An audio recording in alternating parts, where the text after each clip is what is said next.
नदीम, कहाँ हो, कैसे हो?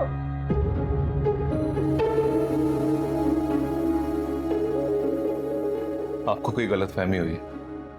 नदीम, साउथ की पार्टी में तुमसे मुलाकात हुई थी, क्या हो गया, भूल गए?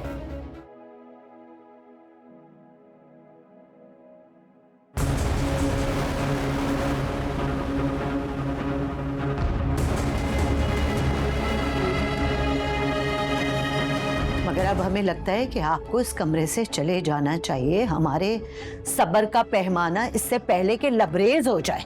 हमने बहुत जब्त किया मगर अब हमसे ये नहीं होगा, आप चली जाइए। किचन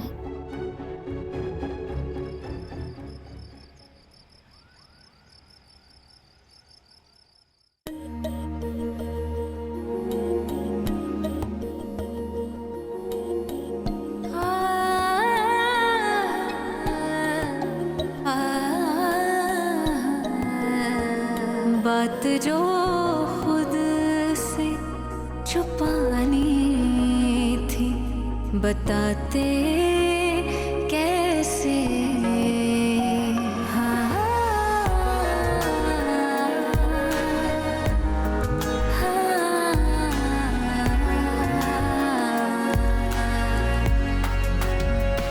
बात जो खुद से छुपानी थी, बताते कैसे। हम तेरे सामने आते तो आते कैसे। वो जो हाथों पे लकीरें मिटाते कैसे। बात जो खुद से छुपानी थी, बताते कैसे। मुझे तुमसे मोहब्बत है, ये इश्क कयामत है, और तू मेरी हसरत है मेहरबान। जो बात अधूरी थी वो तुमसे मुकम्मल है, हर दर्द का तू हल है मेहरबान।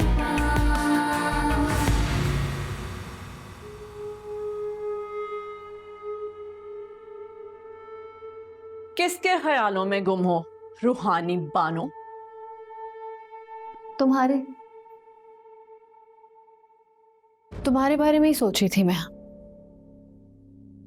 जो कहने आई हो कहो और निकलो। तो फिर सुनो, जिस तरह तुम शामिर को देख रही थी ना, उससे मुझे अंदाजा हो गया है कि क्यों रुहेल तुम्हारे आगे पीछे फिरता रहता है। हाँ, तुम्हारा होने वाला मंगेतर ना बहुत छिछोरा लगा है मुझे। आम साहब, 2 number type, not your type. अभी भी वक्त है, इनकार कर दो, वरना रोने के लिए अपना कंधा मैं तो देने वाली नहीं तुम्हें। मर्दों का बड़ा तजुर्बा है तुम्हें, नजरों से पहचान लेती हो। किसी खास पेशे में थी क्या?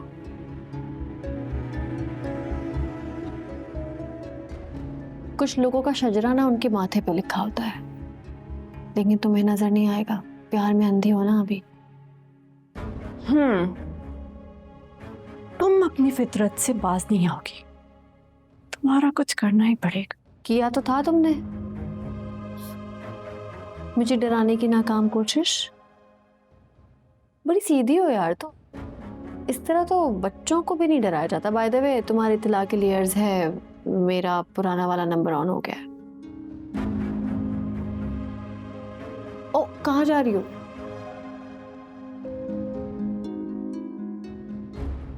अपनी वालदा मोहतरमा से कह देना कि आइंदा बीजान के सामने मेरी बेइज्जती मत करें, वरना मैं इग्नोर नहीं कर पाऊंगी।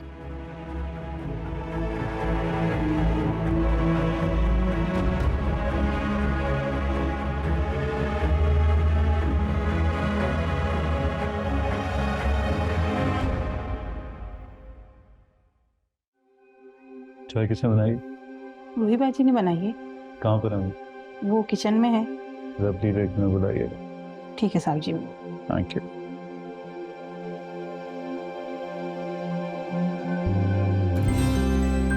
जी एक बात की तो आपको मुझे दाद देनी पड़ेगी कि मैं आपके बगैर बताए गैस कर लेता हूँ कि चाय भी आपने बनाई हुई है और खाना भी आपने बनाया है। बुरी बनी है? इतनी बुरी बनी है कि मेरा दिल चाह रहा है मैं एक और कप पीऊँ। मैं बना कर ला। नहीं, आई अंडरस्टैंड आपके पास टाइम नहीं होगा, रहने दो, कल कर दो। अरे नहीं, मैं बना देती हूँ। अगर इतना वक्त है तो बैठ जाइए, कुछ बातें कर लो। कोई खास बात है? खास तो नहीं है, बस वैसे ही मैं सोच रहा था, इतनी अजीब सी बात है कि जब हमने कराची तक का सफ़र किया था तो आपको आइडिया भी नहीं होगा जो बंदा यहाँ पर बैठा हुआ है आपके साथ, वो एक दिन आपकी चाय भी पी रहा होगा और आपके मज़े मज़े के खाने भी खा रहा होगा। हाँ, अमूमन तो ऐसे ही होता है कि सफ़र साथ शुरू होता है, सफ़र ख़त्म होता है और साथ भी ख़त्म हो जाता है। लेकिन यहाँ पर ना साथ खत्म हुआ ना सफ़र, सही है ना? लेकिन मेरी मंजिल क्या है? मुसाफिर को तो अपनी मंजिल का पता होता है ना, है ना?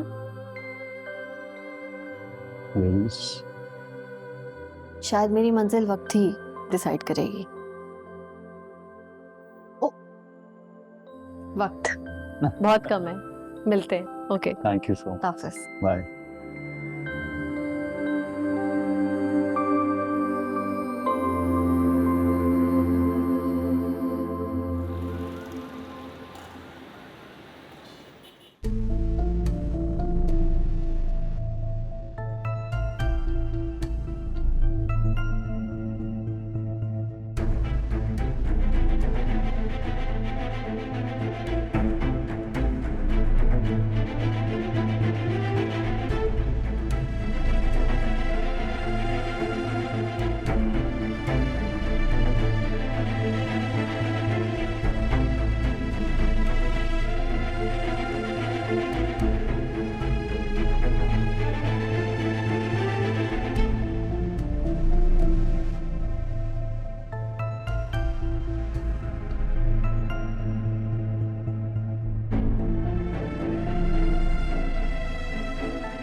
मशहूर में याद है ना कि आज वेयर हाउस जाना है?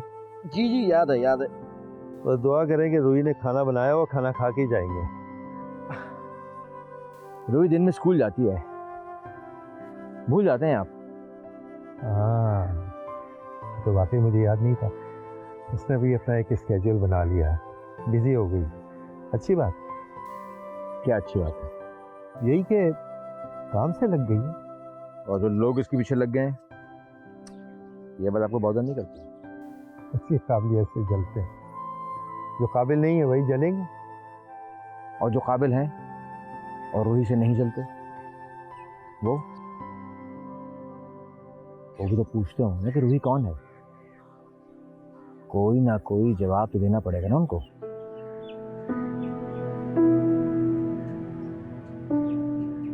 जो माजी में हुआ उसका आप और भी जानते हैं और मैं जानता हूं,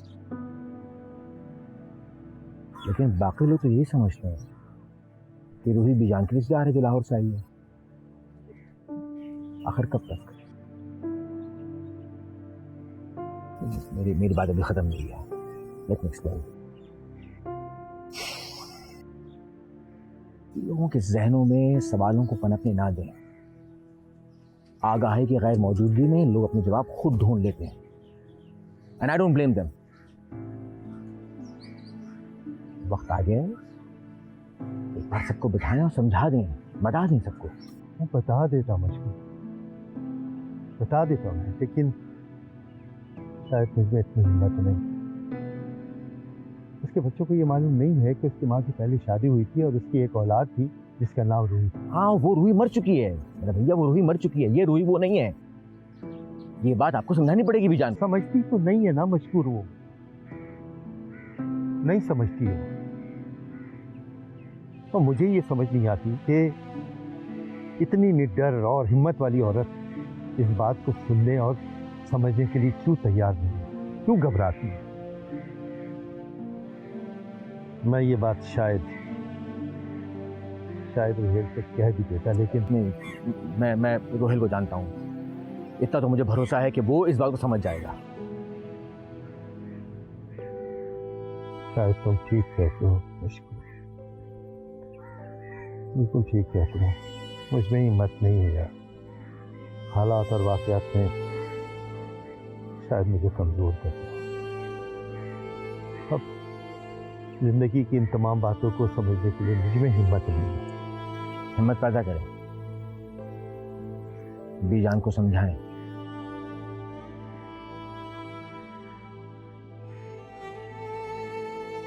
इस मौजू पे इजाज़तदारी मेरी नहीं है। मैं गजाला की इजाज़त के बगैर ये बात किसी को नहीं बता सकता। मुझको समझने की कोशिश करो।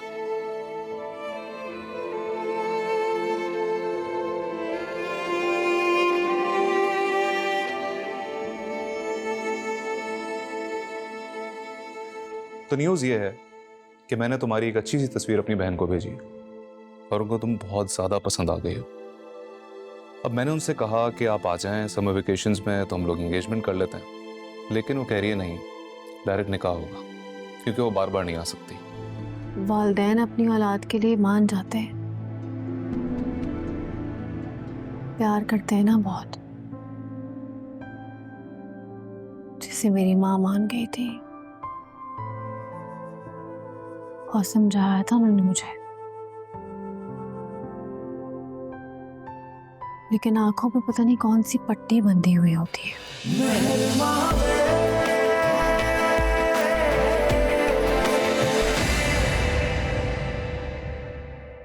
एक्शन। व्यूअर्स, हेल्दी लाइफ के लिए हेल्दी डाइट का इस्तेमाल बहुत जरूरी है। जरूरी नहीं कि प्रोटीन के लिए आप सिर्फ गोश्त का इस्तेमाल करें, फल, सब्जियों, दालों में भी प्रोटीन शामिल है। और अगर अपनी जिंदगी में हल्की फुल्की एक्सरसाइज भी शामिल कर लें तो आप रहेंगे फ्रेश एंड फिट मेरी तरह। कट। आतिफ, प्रोटीन वाले वेजिटेबल्स एंड फ्रूट्स के नाम लिखे हुए दिखा देना। जी जी, ऐसा ही करेंगे। ठीक है, बाकी सब तो सेट है ना? यस बस, हो गया। अच्छा, और हाँ, कुकिंग करते वक्त अच्छी पिक्चर्स लेके इंस्टा पे डाल। हाँ, मैं निकलवा देता हूँ। ओके, एक काम करो, क्लोज पर आ जाओ।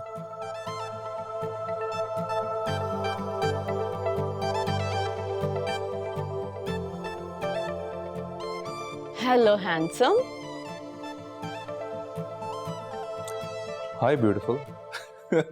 कैसा लगा सरप्राइज?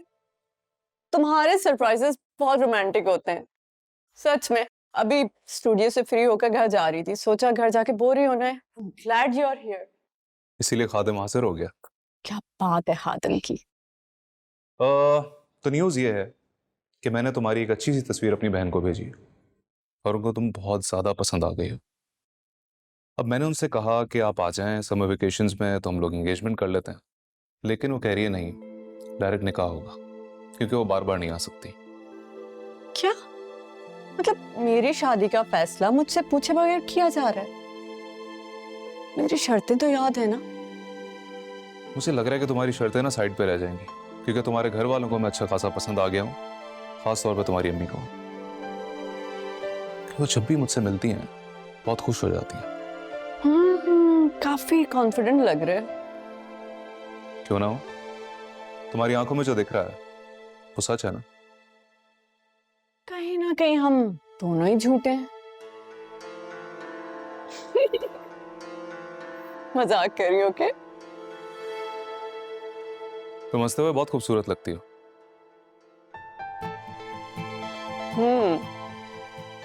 तो आई थिंक हमें पिक्चर्स लेनी चाहिए आज, दूसरे के पिक्चर। इधर आओ।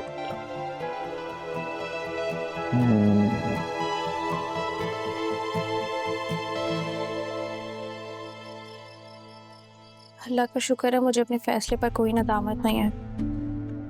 इनफैक्ट जमशेद से शादी के 2 महीने बाद ही मुझे अपनी गलती का एहसास हो गया था रूही। हाँ, जब मैं इस घर में पहली दफा आई थी तो तुम्हारी शादी चल रही थी। रूही याद है, लेकिन आई एम सो सॉरी। उस वक्त मुझे अपनी शादी की इतनी खुशी थी कि किसी चीज का होश ही नहीं था। ऐसे ही होता है, हम लड़कियां बहुत खुश होती हैं लेकिन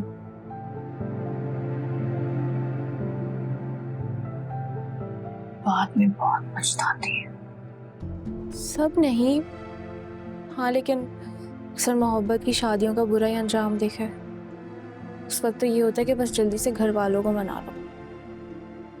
हाँ, लेकिन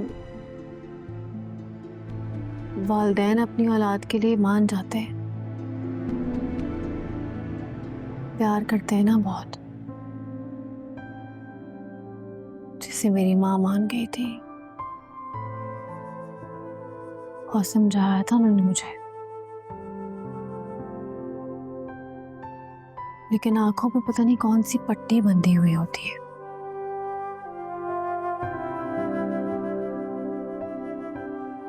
समझ ही नहीं आती, लेकिन वक्त सब समझा देता है। सही वक्त पर सही फैसला ना करो तो पछतावे के सिवा और कुछ नहीं बचता आपके पास। रूही, एक बात पूछूं मैं तुमसे? कहीं तुम्हारे हस्बैंड ने तुम्हें किसी और औरत की वजह से तो नहीं छोड़ा? बाज मर्द किसी वजह से रिश्ता नहीं तोड़ते, बस धोखेबाजी उनका पेशा बन जाता है।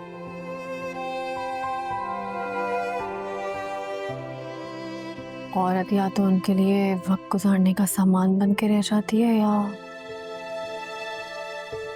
मुस्तकबिल में आगे बढ़ने की सीढ़ी।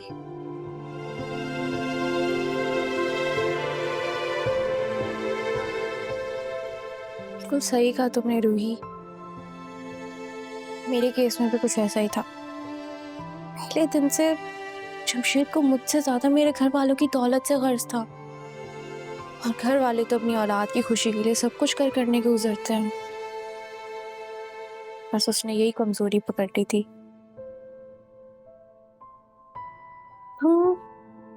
दोबारा शादी करोगी? इतने बुरे एक्सपीरियंस के बाद तो बिल्कुल भी नहीं।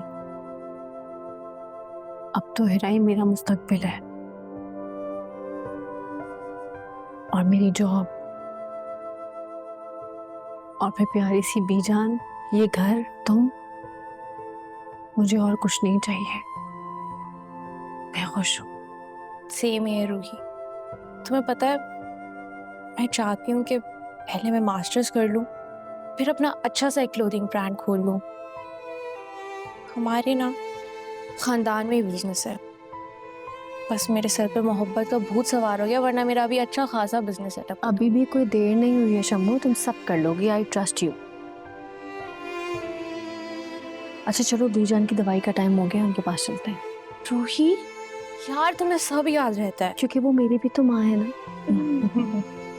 चल।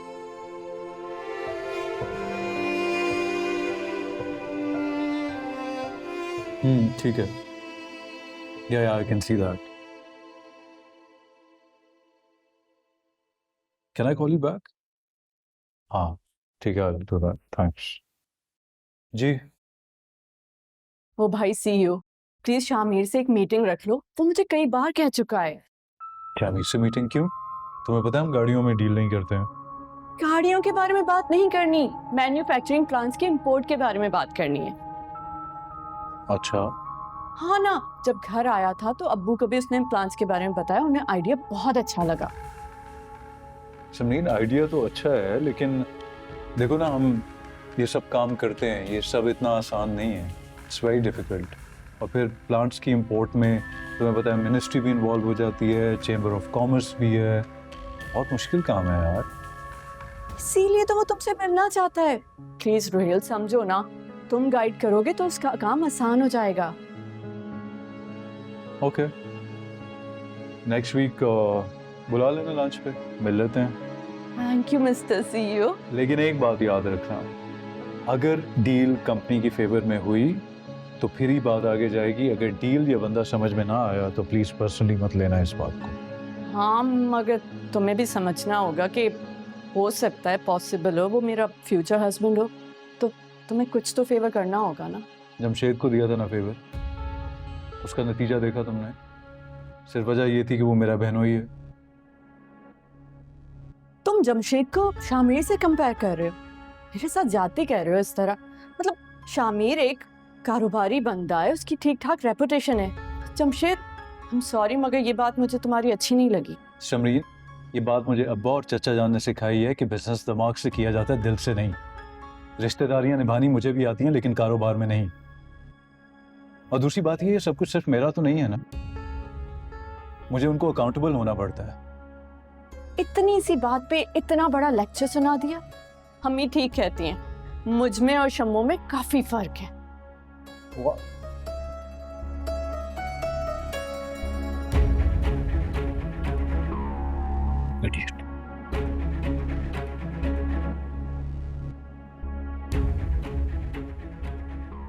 हाँ सॉरी यार।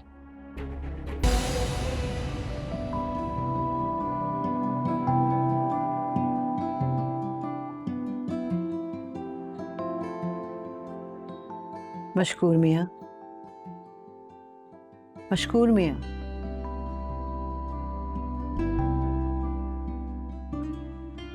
मशकूर मियाँ, सुन रहे हैं आप?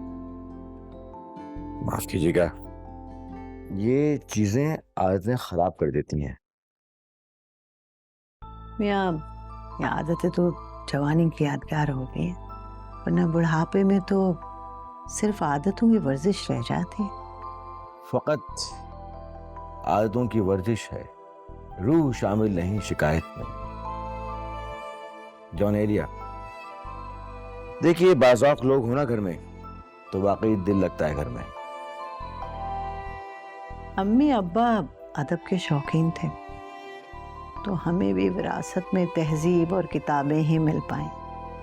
उस वक्त तो दौलत यही होती थी, बड़े खानदान से ताल्लुक, मतलब आप पढ़े लिखे। बस अब तो उलट पुलट हो गया सब कुछ, अंग्रेजी उर्दू सब मिक्स प्लेट हो गया। बहुत लंबी बहस है ये, तो फिलहाल तो आपसे एक मशवरा करना चाहते हैं। कहिए। अगर जमशेद माफी तलाफी करे, आइंदा शम्मू से अच्छे सलूक का वादा करे, तो क्या किया जाए? उसने आपको फोन किया था या वो खुद यहाँ पर आया था? फोन किया था, नहीं किया था, आया था, नहीं आया था। फिलहाल तो ये पूछ रहे हैं कि ऐसी सूरत में क्या किया जाए। वो नाहिंजार यहाँ आया था, हमने खुद दरवाजे से उसको चलता किया है। और खुदारा आप भी उससे गुफ्तगू ना कीजिएगा, जो भी बात करनी थी वो खत्म हो चुकी है। अगर शम्मू से बात करेंगे ना तो वो तो काटने को दौड़ती है, और आप माफी की बात कर रही हैं। सिर्फ मशवरा कर रहे हैं, फैसला थोड़ी ही कर रहे हैं। फैसला हो चुका है, दिल मजबूत कीजिए, हमें अपनी बेटी का सोचना है। उसकी हमने हर तरह से मदद करने की कोशिश की, लेकिन उसे कुछ करना ही नहीं था। जो हो रहा है उसे होने दीजिए।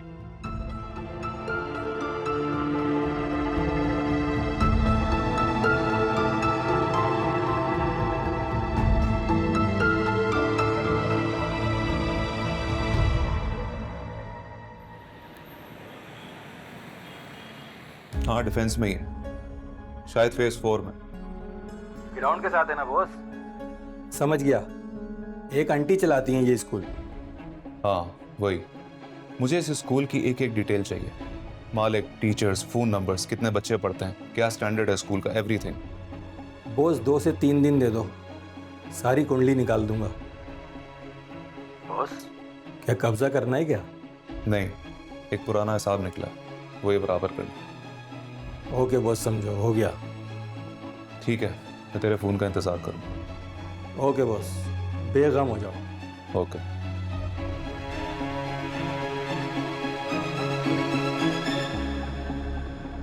अच्छा जी, तो शामिर और रोहिल की मीटिंग हो गई। वही अब्बूजान, मैं आपको यही तो बताने की कोशिश कर रही हूँ। साहब से अभी मीटिंग के लिए भीख मांगी है और जवाब में आपके भतीजे ने इतना लंबा लेक्चर दे दिया कि मैं तो हैरान ही हो गई। आपको पता है, जमशेद और शामिर को कंपेयर करने लग गया कि जमशेद को हमेशा फेवर किया, हमें नुकसान हुआ है, पहले अब्बू से बात करूंगा, चचा जान से बात करूंगा, बंदा अगर काम का हुआ तो बात बनेगी। बताएं जरा। हाँ, तो इसमें ऐसी कौन सी वो गलत बात कर रहा है? वहां मशकूर में हवा क्या जानबदारी है आपकी? बेटी के मुस्तकबिल का सवाल है और आप हैं कि भाई भाभी भतीजा भतीजी यही आपका खानदान है। हम कहाँ हैं? हमारे साथ तो हमेशा सुतेलों जैसा सलूक किया है। अब्बूजान, आप भी तो शामिर से मिले थे ना, उसने प्लान की बात की थी। आपका तो रवैया ऐसा नहीं था। रोहेल ने तो इतनी मुश्किलें गिनवा दी हैं जैसे उसने कोई नासा के प्रोजेक्ट की बात कर ली हो। आप दोनों को मैं आसान उर्दू में समझा दूं। रोहेल इस कारोबार का मालिक नहीं है, ना मैं हूं और ना बड़े भैया हैं। हम सब के सब हिस्सेदार हैं और हमारी फैमिली के अलावा और लोग भी हैं जिनको हम कहते हैं बोर्ड। बोर्ड जब वोटिंग करता है तो या तो हाँ में करता है या ना में करता है, सिंपल। हमारे लिए तो ना ही होती है। अपने फैसलों में जरा लचक लाइए। इन लोगों ने जितना कुछ जमशेद के लिए किया उतना ना सही, कम से कम आधा अपने दामाद के लिए करवा लीजिए। कसम से मैं वादा करती हूँ सारी जिंदगी आपकी शुक्रगुजार रहूंगी। अच्छा, हम वादा करते हैं और कुछ कमी रह गई तो हम आपके मुजरिम हैं, फिर जो सजा देना है दे दीजिएगा। सुन रही हो? ये जबान दे रहे हैं, याद रखना। फिलहाल तो मुझे इसकी फिक्र हो रही है कि रोहेल के साथ गर्मा गर्मी में मीटिंग का टाइम तय करना ही रह गया। अच्छा, तुम इस सिलसिले में अपना दिल छोटा मत करो, मैं कुछ कर दूंगा, मीटिंग करवा दूंगा मैं। और आप खुदा के वास्ते आप उस लड़के को दामाद का दर्जा मत दीजिए, अभी बहुत से मराहल रहते हैं। क्या हो गया आपको? आपके हुक्म के बगैर इस घर में कभी कुछ हुआ? नवाजिश, करम, शुक्रिया, मेहरबानी कभी खुश नहीं हो सकते।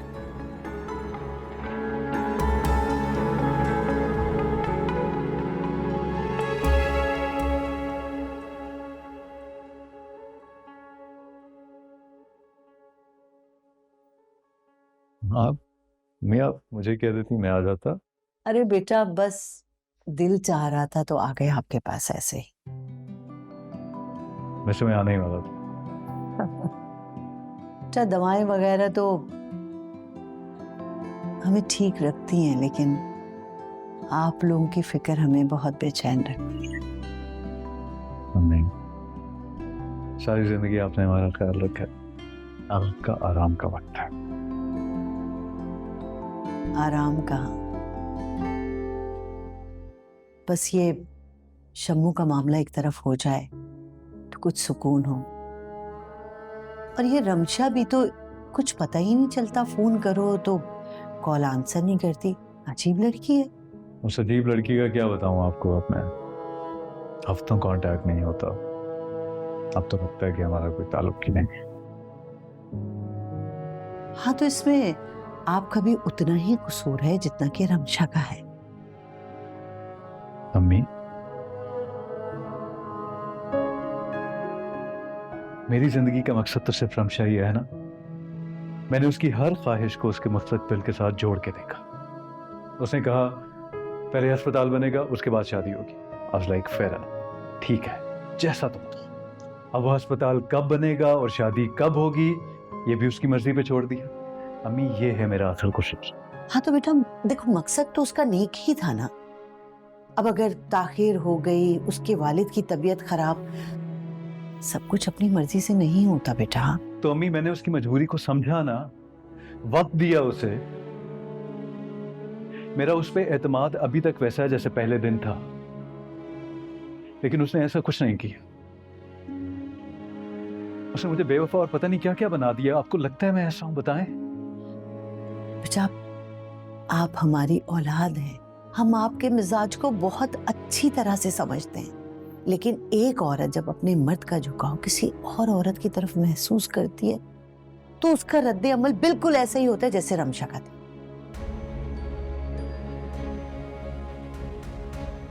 ये आप कह रही हैं। कोई क्या सोचता है मुझे यकीन जाने, उसकी कोई परवाह नहीं। अफसोस हुए मुझे ये जान के कि आप भी मेरे बारे में ये सोच रही। अरे नहीं बेटा, हमने ऐसा कुछ नहीं समझा। हम तो सिर्फ इतना कह रहे हैं कि रमशा की सोच को रोकने के लिए आप और रूही एक दूसरे से दूर रहें, बस। अच्छा ठीक है, लेकिन आपने रमशा के शक को अपना यकीन क्यों बनाया? मेरे बच्चे, मेरी जान, आप, रमशा, रूही, तीनों अजीज हैं मुझे, तीनों मेरे प्यारे हैं। तो हम नहीं चाहते कि आप में से कोई भी एक दूसरे के लिए बदगुमान। ठीक है अम्मी, आप मैडम रमशा से जाके उनका इरादा पूछ लीजिए। उनसे आखिरी बार पूछें कि उनका क्या इरादा है, और मैं मुंतजर रहूंगा उनके आखिरी फैसले। यही चाहती हैं ना आप?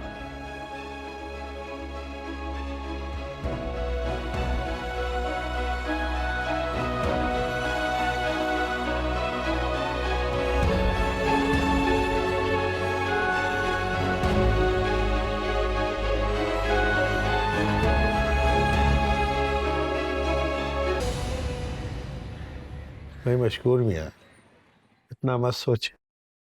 आधे घंटे पहले मैंने एक चाल चली थी, आप कहें तो मैं सो सुला कर आ जाऊं। नहीं नहीं बड़े भैया, चाल के बारे में हम सोच ही नहीं रहे। सारा जहन इस बात पे लगा हुआ है कि समरीन को दफ्तर जाने से कैसे मना किया जाए। क्यों भाई, ऐसा क्या हुआ? वही पुराना किस्सा। एक तो दफ्तर के मामलात को घर में नहीं लाना चाहिए, किसी एक फरीक की हिमायत नहीं करनी चाहिए ना। भाई कौन आपको अपनी मर्जी के खिलाफ अपनी हिमायत पे मजबूर कर रहा है? ये माँ बेटियां चाहती हैं कि हम इनकी हर जायज नाजायज बात को कबूल कर लें। बात को घुमाए चले जा रहे भाई, असल बात भी उगल चुको। मामला इम्कानी तौर पे हमारे होने वाले दामाद शामिर के बारे में। और मामला क्या है? भाई कोई उसका प्रपोजल है मैन्युफैक्चरिंग प्लांट की इंपोर्ट्स के बारे में। तो आप जानते हैं ना कि रोहेल कितना जानता है इंपोर्ट्स के बारे में। तो समरीन चाहती हैं कि रोहेल और शामिर की मीटिंग हो ताकि मामला आगे बढ़े। तो इसमें बुराई क्या है? बड़े भैया बुराई ये है चूंकि वो हमारे होने वाले दामाद हैं, इसलिए उनका स्पेशल ट्रीटमेंट किया जाए और बगैर सोचे समझे एक नए जमशेद को घर में हम बुला लें। एक बात बताएं मशकूर मियाँ, अभी तक रुहेल ने उनसे मुलाकात ही नहीं की है, तो पहले से नतीजा निकाल के क्यों बैठे हुए? नतीजा मैं नहीं निकाल के बैठा हूँ, नतीजा हमारी बेगम और हमारी बेदी साहबा निकाल के बैठी। वही पुराना बयानिया कि हम अपनी औलाद पर आपकी औलाद को तरजीह देते हैं। तो इस बयानी पर तो एक तवील अरसे की बहस है, लेकिन शामिर वाले मामले में मेरे पास एक हल है। हम क्यों ना रुहेल को इस मामले से अलहदा कर दें और शामिर के मामले पे दोनों बैठ के बातचीत कर लेते हैं।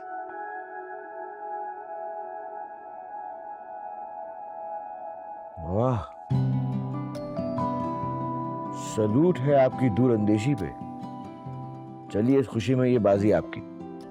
क्या बात है। चले भाई, आपका मसला तो हल हो गया, लेकिन ये गेम हम हथिये के तौर पे नहीं लेंगे, खेल कर जीतेंगे, तभी तो जीत का मजा है। अच्छा ठीक है।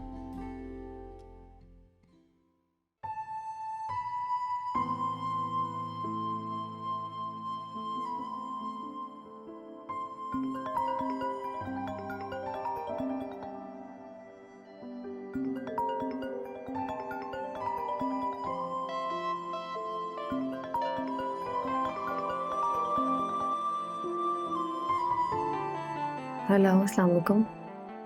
कैसी हैं आप? मैं ठीक। वो मुझे थोड़ा सा टाइम मिला तो मैंने सोचा मैं आपको कॉल कर लूं। अच्छा, अच्छा किया। रूही, वैसे मुझे पता चल गया है किस बात का? कि अम्मी ने आपको मुझसे दूर रहने को कहा था, इस बात का। अच्छा। कल मेरी अम्मी जान से तफसील से बात हुई थी। उन्होंने कहा कि बल्कि उन्हें लगता है कि आपके मुझसे दूर रहने से मेरे और रमशा के दरमियान जो दूरियां हैं वो खत्म हो जाएंगी। लेकिन उन्हें ये नहीं पता कि अब ये दूरियां कभी खत्म नहीं हो सकती। नहीं रोहिल, आप ऐसा मत सोचे, नहीं सोचे ऐसा। गलत फहमियाँ डिस्कस करने से ख़त्म भी हो जाती हैं। मैं चाहती हूँ आप दोनों एक दूसरे से बात करें, इसको रिजॉल्व करें। अब नहीं हो सकता ये, और शायद मैं ये चाहता भी नहीं। हम इतने दूर हो गए हैं एक दूसरे से कि आप कभी करीब आए भी तो शायद अजनबी हो एक दूसरे के लिए। ऐसा लग रहा है आप, ऐसा है नहीं। मोहब्बत कभी ख़त्म नहीं होती और वक्त के साथ तो बढ़ती जाती है। शायद ठीक कह रही हैं आप, लेकिन मैं और रमशा एक दूसरे के करीब रह के भी हमेशा दूर ही रहे। मेरे पास बहुत कुछ है रमशा से कहने को, लेकिन अब नहीं। अलबत्ता आपको जो मैंने कहना है शायद वो मैं बहुत जल्द कह दूं। रूही, एक मिनट, मुझे अब्बा की कॉल आ रही है, मैं आपसे बात करूँ। हाँ ठीक है, बाय। जी अस्सलाम वालेकुम। जी मैं ऑफिस में हूँ।